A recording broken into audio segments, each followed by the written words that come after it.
Queridos e amados irmãos, vamos à palavra do nosso Deus, a carta de Paulo aos Efésios, capítulo 2, versículo 11 ao versículo 22. Carta de Paulo aos Efésios, versículo 11 ao 22.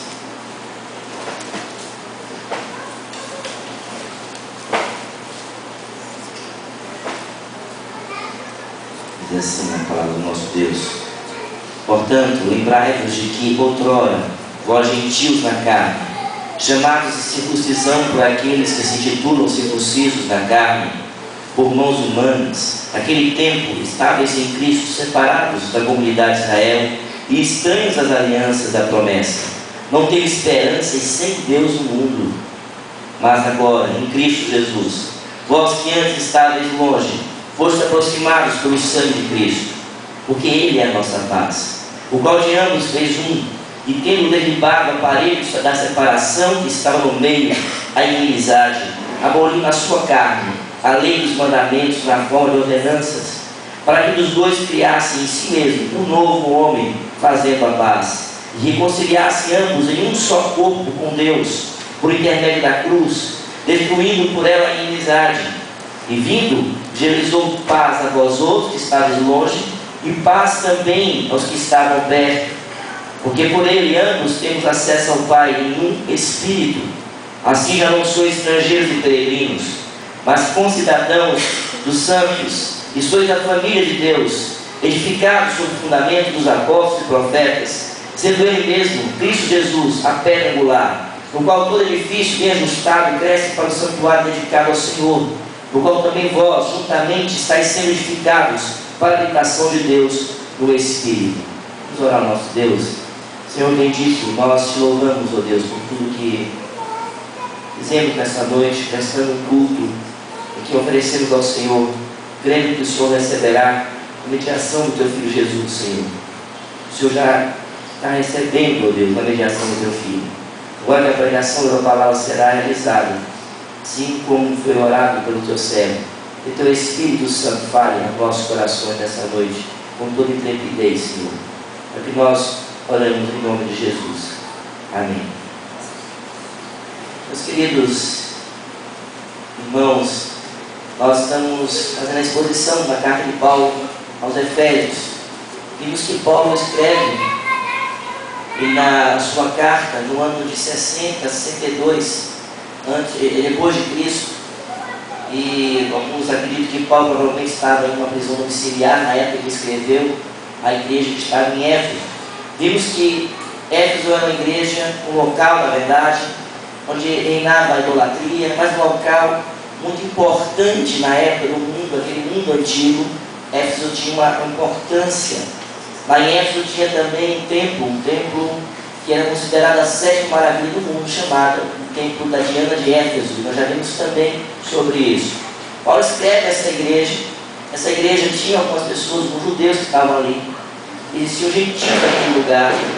Paulo então, ele escreve aquela igreja, dizendo que essa igreja ela foi santificada, ela foi separada por Deus, a igreja que Deus chamou essas pessoas para dentro dela.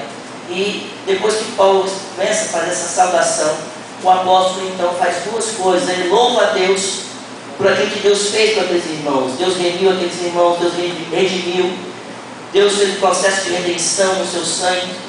Deus, por sua riqueza, bondade e misericórdia, salvou aqueles irmãos. Então Paulo vai e louva a Deus para a salvação daqueles irmãos.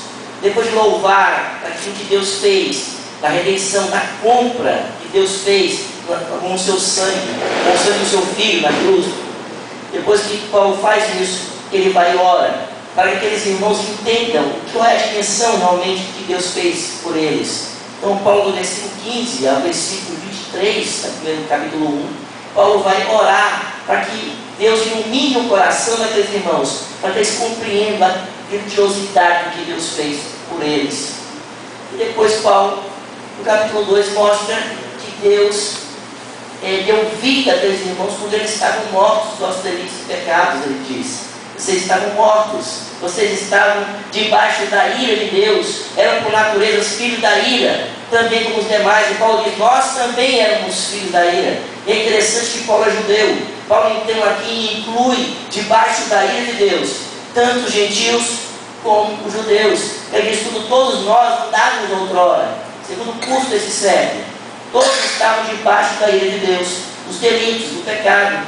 E aí Deus fez o quê? Deus coloca essas pessoas que estavam alheias, que estavam debaixo da ira dele. Deus agora coloca nas regiões celestiais de Cristo. E Deus ainda refaz este homem, cria um novo homem, e faz essa obra-prima, chamada poema, essa feitura, as feituras de Deus, uma nova criação em Cristo Jesus, diz o apóstolo Paulo. Mas essa criação, já que tem um Criador, então nós não nos criamos sozinhos, nós não nascemos sozinhos, nascemos através do Criador. E Paulo diz isso.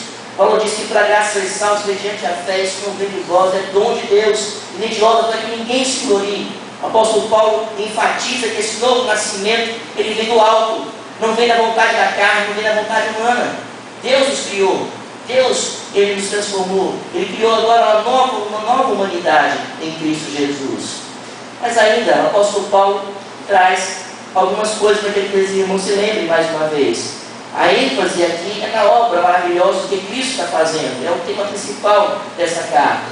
O que Jesus fez e a glória de Cristo, o que Cristo está fazendo com a sua igreja.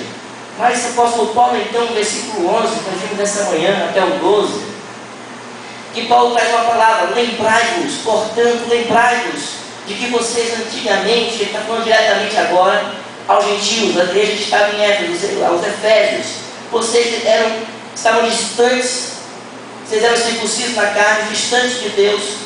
Vocês naquele tempo, vocês estavam sem Cristo, separados da comunidade de Israel. Vocês estavam alheios às alianças da promessa. Vocês não tinham esperança, estavam sem Deus no mundo. Paulo então relembra aqueles irmãos quem eles eram.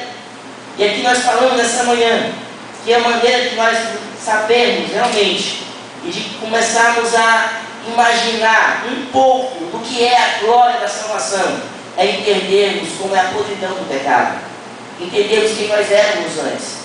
Se você não entende que você é um pecador, necessitado da graça de Deus, se você não entende, não compreende a dimensão da sua ofensa contra Deus, você jamais vai conseguir compreender a dimensão da salvação em Cristo Jesus. Não adianta você se esforçar para tentar entender o que é salvação em Cristo, se você nunca teve uma convicção real de pecados, se você nunca realmente chorou e lamentou pela sua condição de podridão e pecado, de alheio às promessas do Senhor. Se você não entende isso, você nunca entendeu salvação. Se você acha que, por exemplo, você foi salvo porque você merecia, você não entendeu a salvação pela graça de Deus. Se você acha que você é uma pessoa que era boa, então Deus chegou e te chamou porque você era boa, uma boa pessoa, você não entendeu ainda o que é salvação. É Deus trazendo pessoas que eram estranhas às promessas, pessoas que estavam debaixo da ira, pessoas que estavam mortas dos seus delitos e pecados, e Deus dá vida juntamente com Cristo.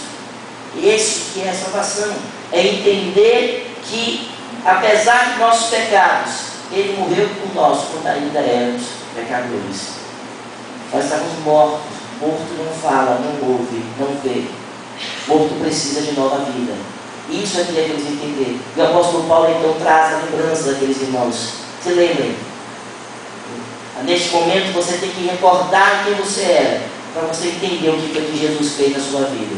E aí após falar sobre isso, ele vai trazer agora esse assunto dessa união entre os gentios e os judeus. Ele vai dizer no versículo 13, acompanhe comigo: mas agora em Cristo Jesus, vós que antes estáveis longe, fostes aproximados pelo sangue de Cristo. Veja o que é que ele está trazendo. Ele faz esse contraste, esse paralelismo. Vocês estavam longe, agora vocês foram aproximados, estão perto de quê? E por quem? Vocês estão perto de Deus agora. Vocês estavam longe, sem Deus no mundo, longe da aliança, longe das promessas, longe de Cristo, sem uma convicção de pecados. Vocês não conheciam nem o Deus que a Bíblia demonstra. Vocês estavam fora. E o que foi que Deus fez através de Cristo? Se aproximou, te aproximou dele. E Paulo então traz essa ideia da aproximação pelo sangue de Cristo. Aqueles que eram estrangeiros agora são filhos. Aqueles que estavam estranhos agora são chamados de amigos de Deus. Aqueles que estavam longe agora são chamados de cordeiros com Cristo. Aqueles que estavam longe agora são chamados para sentar nas regiões celestiais em Cristo Jesus. E aqui eu vou usar aqui um autor que eu gosto muito dessa exposição dele de Efésios. Eu tenho falado muito sobre ele, que é o Lloyd Jones. E aí ele traz uma coisa que eu gostaria que você pensasse comigo, como eu pensei com ele quando eu estava estudando esse texto. O Lloyd Jones ele diz assim: diferença de um crente para um não cristão seriam os procedimentos? Aí ele diz assim: bom, nós poderíamos então entender que é o procedimento, é uma vida diferente. Alguém que pratica uma vida cristã e tem então uma pessoa de virtudes. Ela comete boas, ela tem um proceder digno, ela anda de maneira digna. Aí quando ele diz que não é isso que nos faz diferentes, não é dessa forma, porque ele diz que tem muita gente digna, muita gente que procede de maneira correta, gente que você diz assim, né, uma frase popular, só falta ser crente, né, falta tudo, mas a pessoa diz falta ser crente. Essa pessoa, ela honra o seu pai, ela honra a sua mãe, é um bom cidadão, ela paga os seus impostos, é uma pessoa educada, é uma pessoa que você tem vontade muitas vezes de estar com ela, é uma pessoa que tem honra, mas ela não tem a Deus, não serve a Deus. Aí o Jones fala, sabe qual é a diferença? A diferença é que essa pessoa, por mais correta que ela seja, ela está fora do pacto de Deus, ela está fora da porta do castelo de Deus, ela está fora do reino de Deus, ela não pode entrar. Por mais correta que ela viva, ela não consegue entrar na presença de Deus, não pode se aproximar. Nós devemos lembrar que no Antigo Testamento ninguém poderia se aproximar, nem o sacerdote poderia se aproximar ali. Ele ia, na verdade ele entrava no Santo dos Santos, ele tinha que purgar os seus pecados, né, pedir perdão para poder se aproximar de uma determinada distância. Ele se aproximava e depois ali, se ele tivesse pecado, ele morria, fulminado. Mas só o sacerdote tinha acesso aos Santos Santos. Agora em Cristo Jesus, o povo tem acesso ao santuário de Deus. Todas as pessoas. Somos sacerdócio real, todo mundo tem possibilidade. Mas nós continuamos impuros, continuamos pecadores, né? Nós somos purificados, mas continuamos ainda pecadores. Como nos aproximamos da presença de Deus? Através de Cristo. Então vejam, meus irmãos, qual a diferença de alguém que anda corretamente. Essa pessoa faz mais do que a sua obrigação. Ela faz aquilo que tem atributo que Deus colocou nela, moralidade. Mas ela está distante da presença de Deus. Isso nos engana muitas vezes. Isso faz com que a gente fique pensando assim: ser crente para ser igual àquela pessoa, eu não quero ser. Mas eu quero dizer uma coisa para você: aquela pessoa que está cometendo erros, que muitas vezes não tem a vida tão correta como a outra, deveria andar, deveria fazer boas obras, deveria andar em santidade de vida, mas tem uma coisa que faz diferença ali. A diferença é o sangue derramado de Cristo por ela. Ela está próxima. Os pecados dela são perdoados, foram perdoados em Cristo Jesus. E aí o Adonis então, ele traz uma ilustração dizendo o seguinte: olha, lembre-se da pessoa que é solteira, depois se casou. Ela estava solteira e agora ela se casou. Qual a diferença? Você não vai chegar nessa pessoa, você vai dizer assim: a pessoa bebia muito, né? Ele cometia muitos deslizes. Você não vai falar isso dela, vai dizer o que agora? Fulano se casou. Não é assim?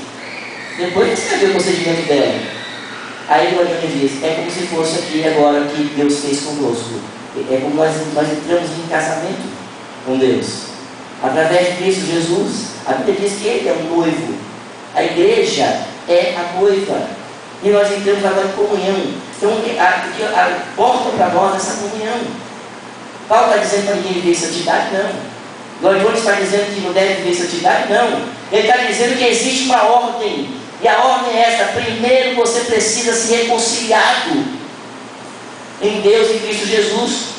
Você precisa dessa reconciliação, ser aproximado em Cristo Jesus. Depois as outras coisas fazem parte da essência nova que Deus colocou no seu coração. Aquilo que foi feito por você. Você agora vive uma vida diferente. Mas nunca mude essa obra. Nunca entenda que a pessoa, para ser cristã, ela primeiro precisa de fazer boas obras. Não. O próprio texto anterior diz que, mediante a fé, escolher de vós é dom de Deus, não de obras, para que ninguém se glorie. Pois somos feitura dele, criados em Cristo Jesus, para boas obras, as quais Deus de antemão preparou para que andássemos nelas. Entenda, a coisa maravilhosa que Deus fez foi que Ele nos aproximou daquilo que nós estávamos longe de Deus. Estávamos sem esperança, estávamos sem Deus no mundo, assim como as pessoas que estavam lá em Éfeso. Nós aqui hoje, brasileiros do século XXI, estavam na mesma situação, e Deus nos aproximou. E veja que o texto diz: porque Ele é a nossa paz, o qual de ambos fez um, e tendo derribado a parede da separação que estava no meio, a inimizade, aboliu na sua carne a lei dos mandamentos na forma de ordenança, para dos dois criassem em si mesmo um novo homem, fazendo a paz. Meus irmãos, a Bíblia diz lá em Isaías que Jesus, Ele é o príncipe da paz. Ele veio trazer essa paz. Em Isaías, no capítulo 57, o texto diz assim: com o fruto dos seus lábios criei a paz, paz para os que estão longe e para os que estão perto, diz o Senhor, eu sararei. Aqui é o cumprimento das escrituras do Antigo Testamento, aquilo que Isaías já tinha proferido, que Jesus Cristo daria a paz. Ele é o príncipe da paz, Ele é o conselheiro. Em Isaías 9, vocês irmãos não precisam abrir, o texto diz o seguinte, na palavra de Deus: porque toda bota com que anda o guerreiro no tumulto da batalha, e toda veste revolvida em sangue serão queimadas, servirão de pasto ao fogo, porque um menino nos nasceu, um filho se nos deu, o governo está sobre os seus ombros, e o seu nome será maravilhoso, conselheiro, Deus forte, para a eternidade, príncipe da paz. E o que então está acontecendo aqui?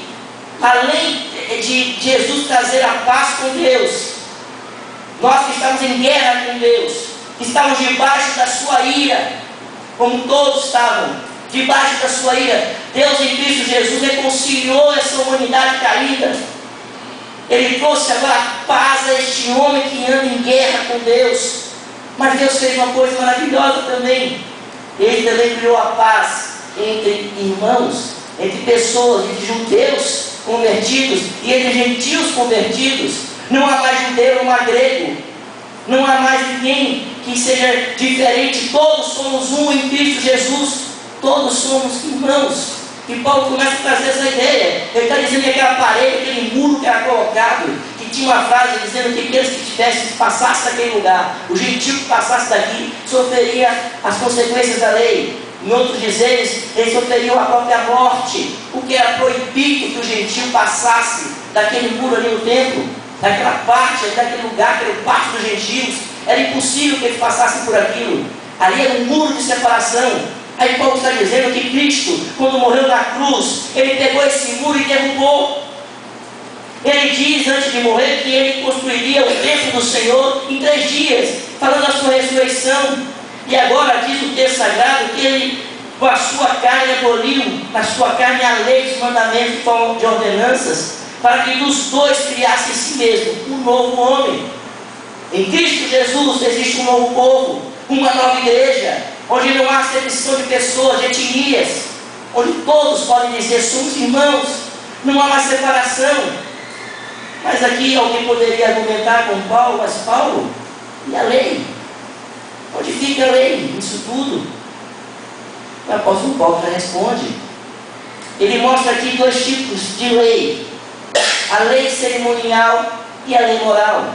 Deus aboliu a lei moral? Não. Os 10 mandamentos foram abolidos por Deus? Não. Aliás, Paulo vai na frente, vai citá-los a partir do capítulo 5 de Efésios. De maneira direta e de maneira indireta, Paulo cita os mandamentos morais de Deus.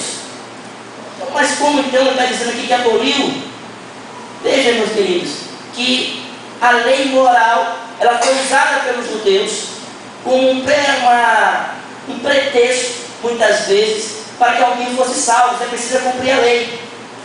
Você precisa cumprir a lei. O apóstolo Paulo lutou contra os judeus nesse sentido, na argumentação, dizendo: olha, se você errar um pouquinho da lei, você tem que ser acusado de toda a lei.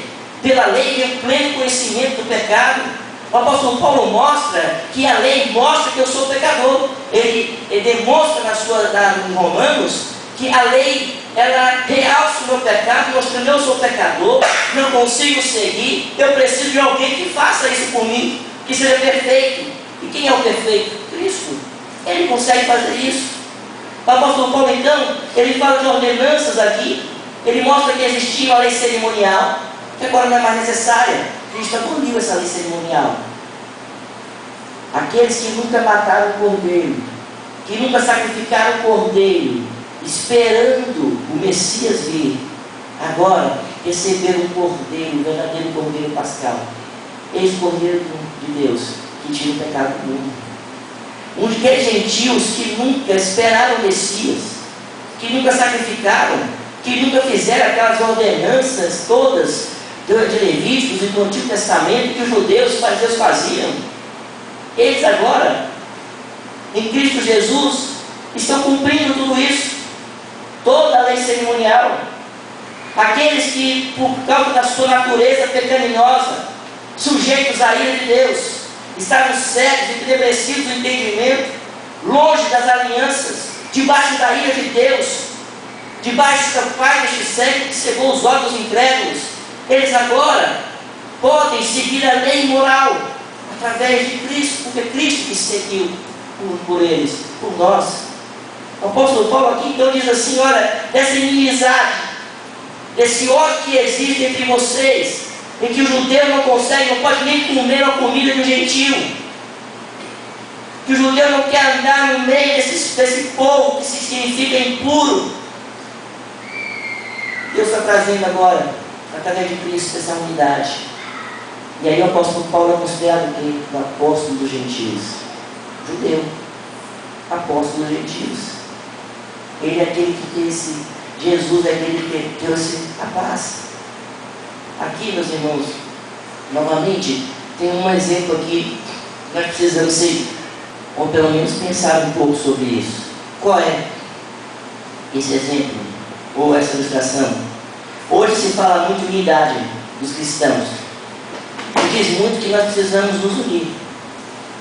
Porque a igreja precisa dessa unidade. E aí, tanto a Johnny, John Stott, Calvin, etc., todos esses pensadores e servos de Deus, pastores, eles têm algo que marca a ideia de unidade. A pergunta é: como fazer sermos unidos se o evangelho que se prega, ele é diferente? Essa é a grande questão. A verdadeira unidade é no evangelho, que anuncia um Cristo morto, crucificado, que ressuscitou no terceiro dia para salvar o seu povo. É dentro dessa abordagem que deve ser ter união. Nós não podemos ter união com todos se o evangelho é diferente. O apóstolo Paulo fala isso muito bem claramente em Gálatas capítulo 1, versículo 8. Se alguém vier, um anjo que é do céu, que nos pregue outro evangelho, que não seja esse que eu nos preguei, seja o quê? Anátema, maldito. Mas as pessoas hoje estão criando uma falsa unidade. É uma unidade no evangelho que já está todo diluído, dividido. Um evangelho onde as pessoas não anunciam as boas novas da salvação, onde as pessoas estão buscando coisas que não tem nada a ver com o evangelho. Na verdade, as pessoas estão buscando prosperidade na terra. Um evangelho que exalta o homem, que levanta o ego do homem, diz que ele tem poder, que ele pode, que ele vai só interpretar, só ele buscar, que ele pode conseguir as coisas materiais, e que ele tem que exigir isso de Deus. Esse evangelho não é o evangelho das Escrituras. Não dá para ter unidade com esse evangelho. Eu não posso ser unido a esse tipo de evangelho. Não dá para ter esse tipo de unidade. Ao mesmo tempo que existem divisões tão pequenas dentro da igreja, como por exemplo, na forma de batismo. Se você for batizado para aspersão e outro para imersão, aí tem igreja que não serve à mesa. E aí a palavra é do Lloyd Jones, ele vai dizer assim, por que as pessoas não... Por que na mesa do Senhor, o povo do Senhor não se senta à mesa e come e bebe? Come do pão e bebe do vinho do cálice? Por quê? Por que essa diferença? Então, às vezes, nós queremos nos unir naquilo que não podemos nos unir e nos separamos naquilo que não é essencial dentro das Escrituras. O apóstolo Paulo diz que aqueles irmãos, tanto judeus como gentios, eles foram unidos num só homem, num só corpo. Ele está falando da igreja. Pessoas tão diferentes, de culturas diferentes, pessoas de históricos, familiares diferentes, são unidos. Essa é a beleza do Evangelho. O Evangelho traz pessoas de classes sociais diferentes, para que vivam uma comunidade, uma irmandade. A verdadeira Filadélfia de Deus, a terra do amor filéu. O Evangelho faz isso. O Evangelho faz com que pessoas que foram criadas totalmente em culturas diversas possam sentar à mesa do Senhor e comungar do mesmo corpo, do mesmo sangue. Essa é a verdadeira paz que o Evangelho traz. Qualquer outro tipo de paz é uma paz humana que consequentemente falha, que não terá êxito. O apóstolo Paulo diz agora, Deus está fazendo um homem, ele está falando da igreja agora. Ele está falando da igreja. Veja o que ele diz nesse 16, reconciliar-se ambos em um só corpo com Deus. Ele está falando da igreja, por intermédio da cruz, destruindo por ela a inimizade que nós tínhamos com Deus, mas a inimizade que tinha um povo com o outro. Na cruz, Jesus, ele elimina essa inimizade, ele acaba essa inimizade. E diz nesse 17, vinde evangelizou paz a vós outros que estáveis longe, e paz também aos que estavam perto.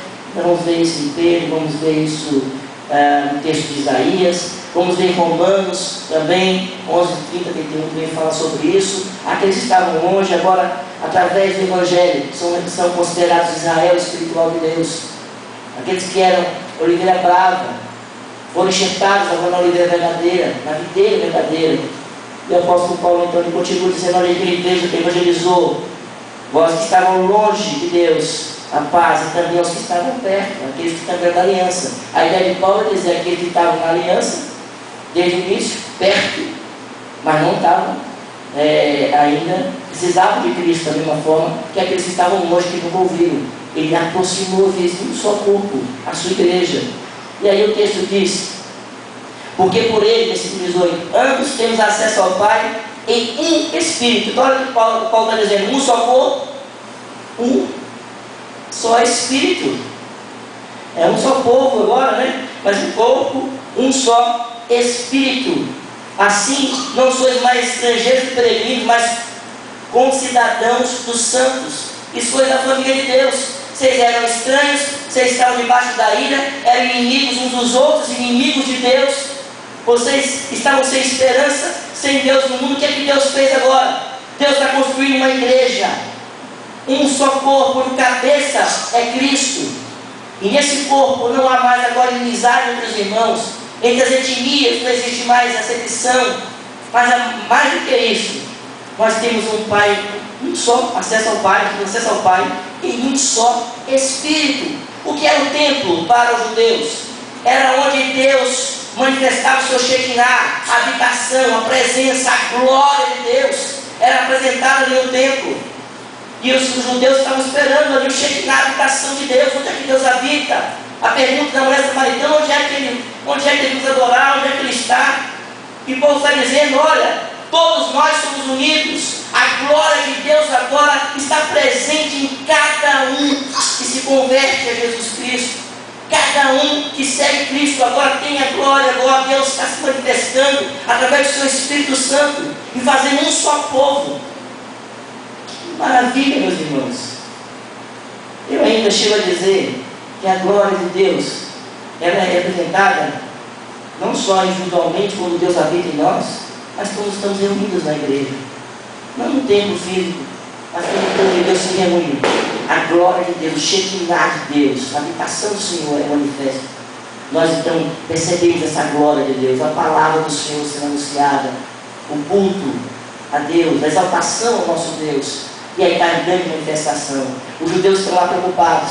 Cadê o templo? No ano 70 depois de Cristo, o templo foi derrubado. Cadê o templo? Onde está o templo? Cadê o templo? Aí Deus vai, de maneira maravilhosa, através de Cristo, constrói templos do Espírito. Edifícios edificados nós somos. Pedras construídas. Cada um de nós somos o templo do Espírito Santo de Deus. Você percebe a maravilha do que é isso? Percebe a glória do que é isso? Sabe o que quer dizer isso? Que eu não preciso olhar para a Meca. Eu não preciso olhar para a Meca, como algumas religiões fazem. Isso quer dizer que eu não preciso olhar para Jerusalém. Aqueles saudosismos que as pessoas têm. Eu não preciso cantar lá em Jerusalém, achando que tem um misticismo lá, né? Como o que se auto-intitula rei. Eu não preciso disso. Eu não preciso, porque o Rei da Glória habita em mim. Ele habita em você. O Rei de toda a glória habita em você. Um ser humano pecador, limitado, cheio de falhas, de defeitos, de dificuldades e problemas, cheio de incoerências. Aí Deus diz que Ele pegou você e transformou no templo dele. Transformou esse coração de pedra em coração de carne. E cumpriu a profecia de Jeremias, que habitaria em cada um de nós. Deus fez isso conosco. O Espírito Santo habita em você, meu irmão. Você é o templo do Espírito Santo. Os judeus agora não precisavam mais de ficar preocupados, saudosos pelo templo que foi destruído. Não precisam ir para os muros das lamentações. Não precisam chorar, lamentar, porque Deus refez aquele templo com pedras maravilhosas, lavradas pelo poder do Espírito Santo. É isso que Deus fez. Que maravilha foi o que Deus fez com cada um de nós. Ele está dizendo isso para aquele povo. Vocês foram unidos num só corpo, a igreja. O cabeça é Jesus. Agora vocês estão aproximados pelo Pai. Você tem acesso ao Pai por um só Espírito. E que coisa maravilhosa. É um só Espírito, mas ele habita em cada um de nós. Mas é um só Espírito, um só corpo. E aí o apóstolo Paulo, assim, já não sois estrangeiros e peregrinos. Nós estamos longe. Não é mais aquela ideia de que estrangeiro e peregrino não poderia mais entrar no templo. Pelo contrário, Deus entrou em nós no templo. Vocês não são mais estrangeiros, vocês são da família de Deus. Escravos do pecado, agora entramos na casa de Deus. Debaixo da ira de Deus, agora somos chamados de filhos do Senhor. Aqueles que estavam vendidos ao pecado foram comprados pelo sangue de Jesus. Ele comprou e rasgou o escrito de dívida que era contra nós. E Paulo está dizendo que vocês são da família de Deus. Que coisa maravilhosa. O judeu poderia olhar assim para a gentil, para nós aqui, e dizer: quem são vocês? Que querem se aproximar de Deus. Mas agora o judeu não poderia mais dizer isso. Aqueles judeus que estavam ali, aqueles irmãos judeus que estavam ali, eles estão dizendo assim: olha, você é um judeu comigo, porque na verdade você não é judeu, você pertence ao Israel de Deus. Você é da mesma família. A mesma família. Porque Deus, Ele fez isso, nos aproximou em Cristo Jesus. Em Cristo temos aproximação com Deus e aproximação uns com os outros. Quebrou o preconceito. A mulher samaritana pode falar com Jesus. Jesus vai responder a ela. Ela pode se converter. E ela não é mais impura, porque ela foi purificada pelo sangue de Jesus. E ela pode então dizer: eu sou da família de Deus. Eu não preciso mais de Betel, não preciso mais de nenhum outro em Jerezim. Eu sou o templo do Espírito Santo de Deus. O texto ainda diz: edificado sobre o fundamento dos apóstolos. Veja que agora há uma linguagem de construção, e o texto está dizendo que não é só um templo que é de qualquer jeito, não. Qual é o fundamento dos apóstolos? O Evangelho. Qual é o fundamento dos apóstolos? A pregação de Cristo crucificado. Paulo diz: eu prego Cristo crucificado. Este que eu estou pregando para vocês é Jesus que aproximou com o seu sangue, nos aproximou de Deus. O fundamento apostólico é a morte e ressurreição de Cristo. É aquilo que é escândalo para uns, que é loucura para outros. É aquilo que Paulo está pregando. E ele está dizendo aqui que é esse fundamento apostólico que Deus está fazendo na sua igreja. O fundamento dos apóstolos. É por isso que, às vezes, quando a pessoa diz assim: Pedro, pai da igreja, uma questão toda, na verdade, o fundamento apostólico, a igreja, ela é apostólica porque ela é fundamentada na doutrina dos apóstolos. E veja que é uma ordem aqui trocada: apóstolos e profetas. O texto mostra que nós somos tanto, que tudo que está acontecendo ali é dentro da doutrina apostólica e dentro de tudo aquilo que os profetas proferiram acerca de Jesus. Não é à toa que o texto aqui, ele nos remete a alguns textos do Antigo Testamento, de Isaías, como nós falamos, e outros textos, também como Salmos. E ele diz aqui: sendo ele mesmo, Cristo Jesus, a pedra angular, fundamento dos apóstolos, mas a pedra que sustenta tudo é Jesus.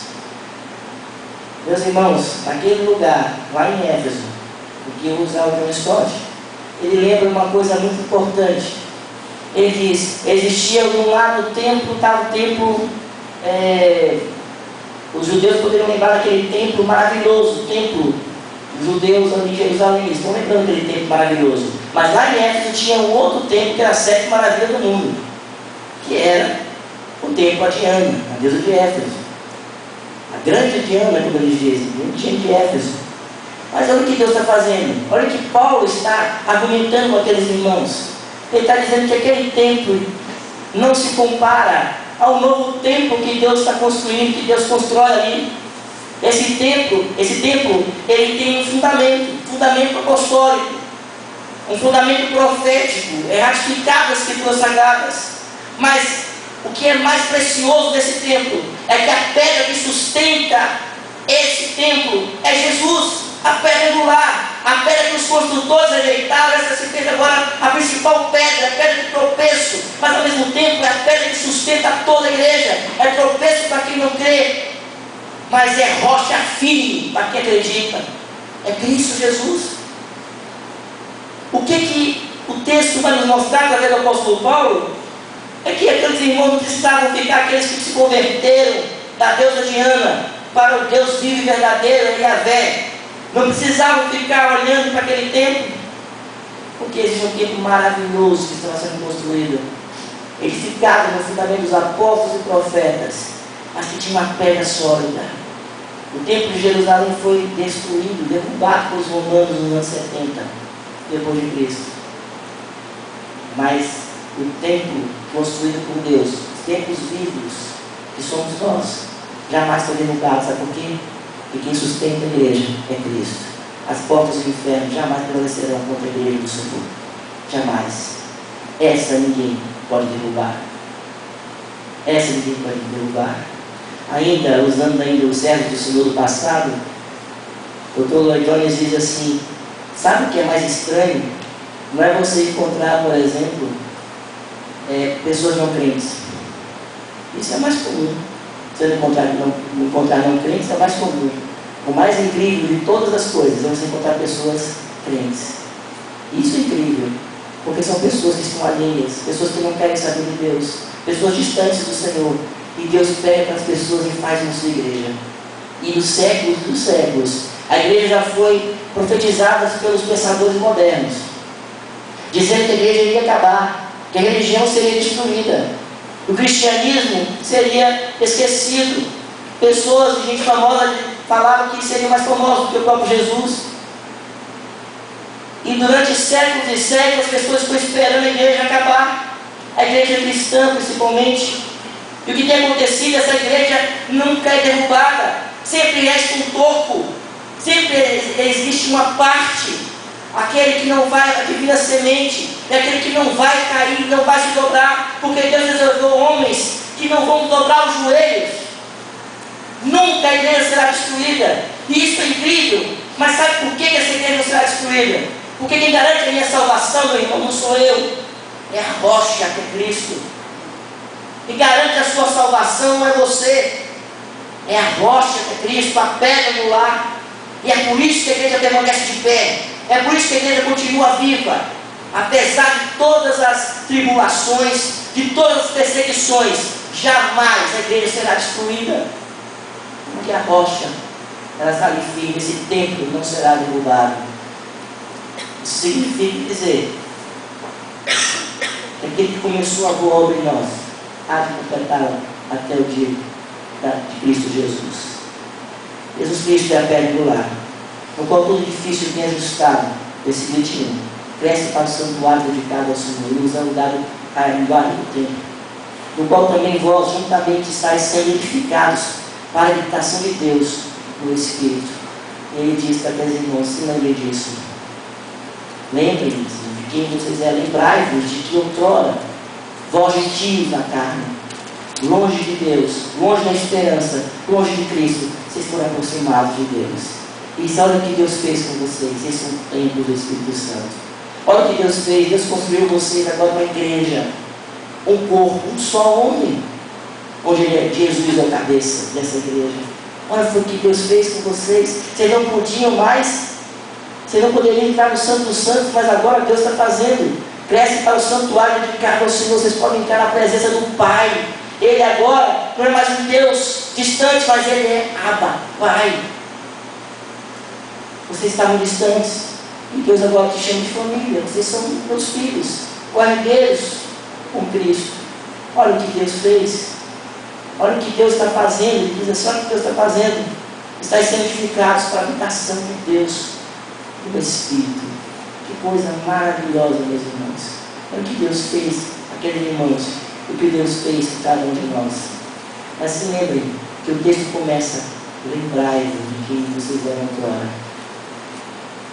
Para que você entenda realmente o que Deus fez, você precisa se lembrar de quem você era. Mas depois que você lembrou de quem você era, regozije-se. Entre agora em verdadeiro louvor a Deus, porque mais agora em Cristo. Mas Deus sendo rico em misericórdia, por causa do seu grande amor que nos amou. Mas agora em Cristo Jesus, Deus nos chamou e nos aproximou. Nós podemos entrar no Santo dos Santos. Se você não consegue encher seu coração de alegria com essa verdade, você precisa rever sua salvação. É necessário que você reveja sua vida.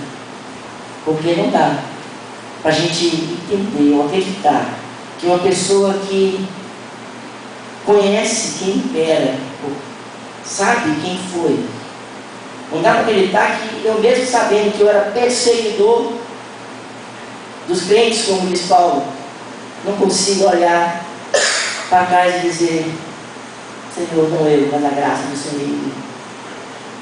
Não dá para acreditar que a gente continua a mesma coisa. Eu não posso, meus irmãos, acreditar, e peço a Deus que Ele faça isso nessa noite com cada um de nós aqui. Que nós andemos da mesma forma que andamos todos os dias, de maneira despretensiosa, achando que somos forasteiros e peregrinos no mundo. Não. Nós temos uma casa, nós temos o endereço certo, nós temos uma família, a família de Deus. Quando nós falamos assim que somos peregrinos desse mundo, nós estamos dizendo que nós estamos de malas pontas esperando Jesus. Mas você tem que entender o outro lado, no contexto de pessoas que estavam andando sem rumo certo, mas não, agora você tem um rumo certo. Você precisa rever a sua vida em relação a isso. Você glorifica a Deus com essa verdade? Você honra a Deus sabendo que o Espírito Santo habita em você? Você tem vivido nesse fundamento da doutrina apostólica e profética? Você tem entendido que você realmente só pode ficar de pé se estiver na rocha que é Cristo? Que qualquer casa que é edificada na areia, logo ela vai embora. Você tem que glorificar a Deus pelo que Deus fez na sua vida? Quem você era e quem você é? Mas agora em Cristo Jesus. Vós que antes estáveis longe, fostes aproximados pelo sangue de Cristo. Você entende essa verdade? Ore a Deus e peça para que você entenda. A minha oração é a oração que Paulo fez anteriormente, no capítulo 1. Que Ele ilumine os olhos do vosso coração, para saberes qual a esperança do seu chamamento, que foi que Deus fez na sua vida.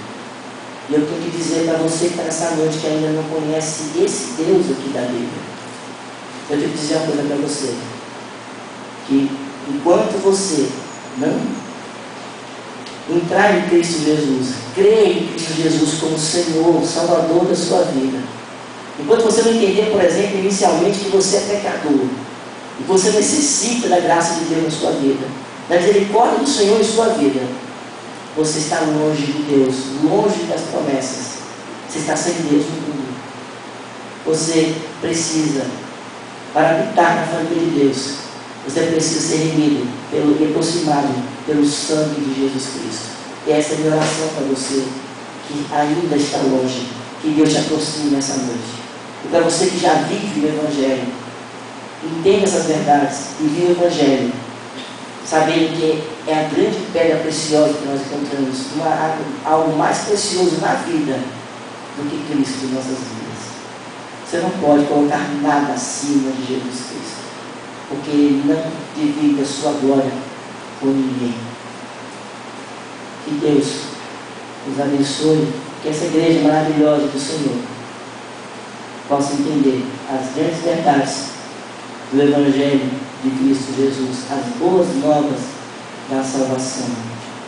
Que Deus abençoe.